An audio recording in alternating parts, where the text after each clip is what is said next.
ETF index mutual funds నేర్చుకుని stock మార్కెట్లో రాణించాలనుకుంటున్నారా? వెంటనే ఈ నెంబర్కి కాల్ చేయండి. నమస్కారం అనగరి రవీంద్రనాథ్ గారు.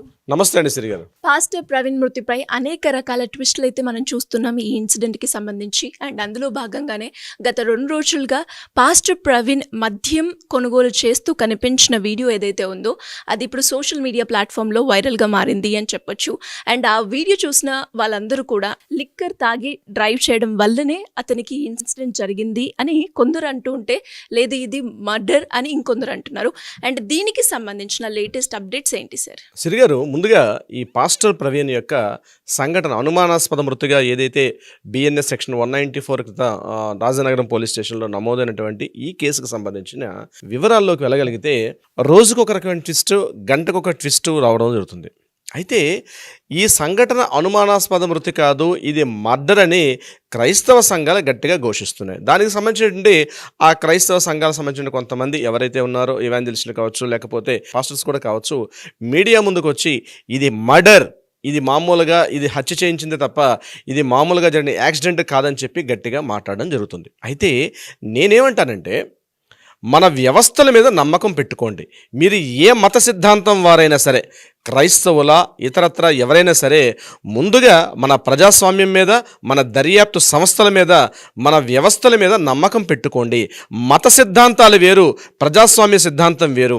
మీ మత సిద్ధాంతాన్ని మీరు ఆచరించుకోవడం వల్ల ఎటువంటి తప్పు లేదు. ఎవరు దాన్ని కూడా ఎవరు కూడా రాంగ్ అని చెప్పరు. అది మీ యొక్క విశ్వాసం, మీ యొక్క మార్గం, మీ యొక్క మత సిద్ధాంతం. నాట్ ఓన్లీ క్రిస్టియన్స్ ఒకటే నేను కాదు, ఎవరినైనా ప్రతి ఒక్కరికి నేను సంబంధించి చెప్పేది ఒకటే. కానీ ప్రజాస్వామ్య దేశంలో ప్రతి పౌరుడికి కూడా కొన్ని హక్కులు ఉంటాయి. ప్రజాస్వామ్యబద్ధంగా ఇటువంటి జరిగేటప్పుడు మన దర్యాప్తు సంస్థలు, మన ప్రభుత్వాలు, దీనికి సంబంధించిన లా అండ్ ఆర్డర్ డిపార్ట్మెంట్స్ అన్నీ కూడా న్యాయ వ్యవస్థలు సహా కలిపి ప్రతి ఒక్కటి ఉంటుంది. ఇక్కడ ప్రతి సంఘటనకు సంబంధించి దీన్ని మతాన్ని ఆపాదించుకోవడం అనేది ఎంత తొందరగా మానుకుంటే అంత మంచిది. నేను నిన్న మధ్యాహ్నం నుంచి కొన్ని వీడియోస్ నేను చూశాను. వాళ్ళు స్థాయి మరిచి ప్రజాస్వామ్యాన్ని కూడా వాళ్ళు క్వశ్చన్ చేసే స్థాయికి పెరగడం జరిగింది. మనం భారతీయ పౌరులను మర్చిపోతున్నారు. మీ మత సిద్ధాంతాలు మీరు పాటించుకోవడం వల్ల ఎటువంటి తప్పు లేదు. మిమ్మల్ని ఎవరు రాంగ్ అనరే, కాదనరే, ఎస్ అని నో అని ఎవరు చెప్పరు. అది మీ యొక్క సిద్ధాంతం. అది హిందూ మతమైనా, ముస్లిం మతమైనా, ఇతరత్ర ఎవరి మతమైనా జరిగిన సంఘటనని ఎలా జరిగిందని చెప్పడానికి దీనికోసం మన దర్యాప్తు సంస్థలు పనిచేస్తున్నాయి. వచ్చినటువంటి విషయాల్ని ఇది కాకపోతే ఇలా కాదు అని చెప్పి క్లియర్గా కూడా మన ఎస్పీ గారు కావచ్చు, లేకపోతే ఐజీ గారు కూడా నిన్న మీడియా సమావేశాలు చెప్పారు. మీ దగ్గర ఏమైనా ఆధారాలు ఉంటే మా ముందు ప్రవేశపెట్టండి, మాకు లిఖితపూర్వకంగా ఇవ్వండి, రిటర్న్ డాక్యుమెంట్లో మాకు ఇవ్వండి, మేము పరిశీలిస్తామని చెప్పారు. ముఖ్యమంత్రిగా ఉన్న చంద్రబాబు నాయుడు గారు కూడా దాన్ని ట్రాన్స్పరెంట్గా ఉండడం కోసం చెప్పి జరిగిన ప్రతి అప్డేట్ను కూడా ఎప్పటికప్పుడు మీడియా ముందు పెట్టమని చెప్పి 40 నిమిషాల పాటు ఆయనతో మాట్లాడి, ఎస్పీ గారితో మాట్లాడి కూడా చెప్పడం జరిగింది. ఎస్పీ గారు, అదేవిధంగా ఐజీ గారు, ఏలూరు రేంజ్ అయినటువంటి ఐజీ గారు అశోక్ కుమార్ గారు, ఎస్పీ గారు అయినటువంటి ఈస్ట్ గోదావరి ఎస్పీ గారు అంటే మన నరసింహ కిషోర్ గారు కూడా ప్రతి మినిట్ ఏం జరిగిందనే విషయాన్ని కూడా చెప్పే ప్రయత్నం చేస్తున్నారు. అయితే అనుకోకుండా నిన్న వీడియోలో చూడండి ఒక ఫుటేజ్ మనం చూసాం. ఆ ఫుటేజ్ ప్రకారం ఏంటంటే, ఎవరైతే మనం చనిపోయినటువంటి వ్యక్తి ప్రవీణ్ పగడాల గారు అనుకుంటున్నామో, అతను ఒక హైవేలో ఒక చోట ఆగి తన బైక్ అక్కడ పెట్టి తన కూర్చున్నటువంటి ఒక వీడియో ఫుటేజ్ రావడం జరిగింది. ఒకటి వీడియోలో ఉన్నటువంటి ఆ హెడ్ లైట్ డ్యామేజ్ అయ్యి, ఆ డ్యామేజ్ ఆ ముందు ఉన్నటువంటి ఏదైతే ఆ హెడ్ లైట్ కప్ ఉంటుందో అది కింద హ్యాంగ్ అవుతూ ఉంది. అది నెంబర్ ప్లేట్ మీద హ్యాంగ్ అవుతుంటుంది ఒక ఫుటేజ్ కనిపించింది. మరొకటి ఆ ఫుట్పాత్ పైన కూర్చొని కాస్త డల్గా కూర్చుంటే ఒక ఫోటో కనిపించింది. ఇది కాకుండా మరి కాస్త ఇప్పుడు మనం మాట్లాడుకున్నట్టుగా ఆయన ఒక లిక్కర్ షాపులో లిక్కర్ని పర్చేజ్ చేస్తూ, ఒక లిక్కర్ బాటిల్ని పర్చేజ్ చేస్తూ క్లియర్గా ఉన్నటువంటి, అంటే షాపులో ఉన్నటువంటి సీసీ కెమెరా నుంచి ఆయన పర్చేజ్ చేస్తున్నటువంటి వీడియో ఒకటి కనిపించడం కూడా జరిగింది. అందులో ఆయన మాస్క్ పెట్టుకొని, అంటే ఏదైతే మనం చనిపోయినప్పుడు ఏదైతే టీషర్ట్ ఉందో అదే టీషర్ట్తో ఆయన అక్కడ ఆ హెల్మెట్తో కలిసి ఒక లిక్కర్ షాపులో లిక్కర్ బాటిల్ని పర్చేజ్ చేస్తూ ఉన్నటువంటి వీడియో ఫుటేజ్ కనిపించింది. ఒక మీడియాలో నిన్న రిలీజ్ అయింది. అది వచ్చినప్పటి నుంచి వీళ్ళని యాక్సెప్టెన్స్ చేసే పరిస్థితి లేదు. అవునా కాదని చెప్పడానికి డెఫినెట్గా దర్యాప్తు సంస్థలు దాని మీద ఖచ్చితంగా ప్రశ్నిస్తాయి. కానీ మేము దీన్ని మర్డర్ అని చెప్పాం కాబట్టి ఇది మర్డర్ అనే దర్యాప్తు సంస్థలు కూడా ప్రూవ్ చేయాలి, లేకపోతే మేము ఒప్పుకోం, మేము మా విచారణ సాగిస్తాం. ఈ పదం తప్పు. ఈ పదం చాలా తప్పు. మీరు భారతదేశంలో ఉండేటప్పుడు, ఒక ఇండియన్ సిటిజన్ అయ్యేటప్పుడు భారతదేశం నుండి రాజ్యాంగ వ్యవస్థలకి వ్యతిరేకంగా మాట్లాడేది లేదు. రాజ్యాంగాన్ని గౌరవించాలి.